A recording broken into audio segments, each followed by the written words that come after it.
A week into leg 2 of the Volvo Ocean Race, a 5-way battle has developed for the lead, just 20 miles separating the top group.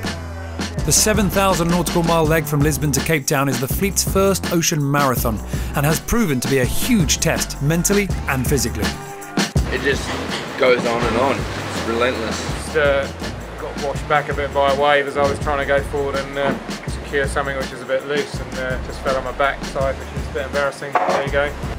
The leading pack have been closely matched in both speed and tactics all week as they weave their way west in the North Atlantic.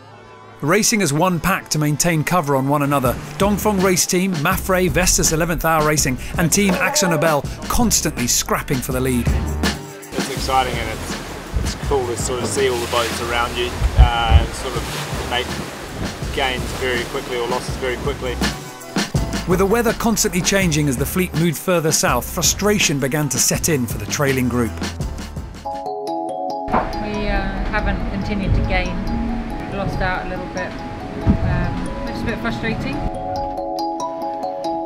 Racing one-design Volvo Ocean 65s, even a small mistake can result in big consequences. 5 days into the leg, Team Akzo Nobel would drop from the lead pack due to a simple error in communication. To be honest, we've made a lot of silly losses, and then we fight our way back, which is good. So last night's was just more of a communication error from where we wanted to go, and then what we had to deliver from on deck. And we coughed up like 6 miles. We should have been second.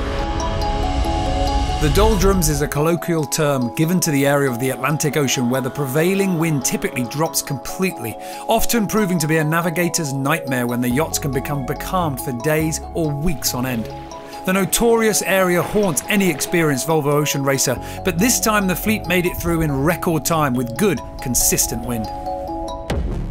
Compared to the last race, the Doldrums were easy.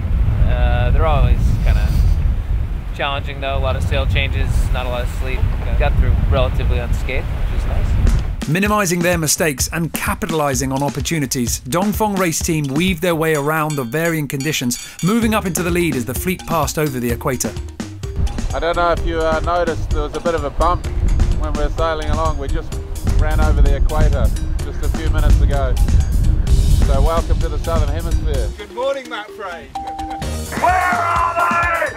Where are they? According to maritime tradition, anyone crossing the equator for the first time must pay their respects to King Neptune, bargaining for a safe passage. Time for race rookies or Pollywogs to pay their dues and become trusty shellbacks. More loading winches with the handles still in. Ah! The racing was just as intense at the back of the pack. Turn the Tide on Plastic and Sun Hun Kai Scallywag locked in a permanent duel. The Hong Kong team were eventually relegated to the bottom of the leaderboard after struggling to successfully pick their way through the maze of equatorial cloud systems. Clouds are horrible. They just cost us about 50 miles. I hate them. I hate them.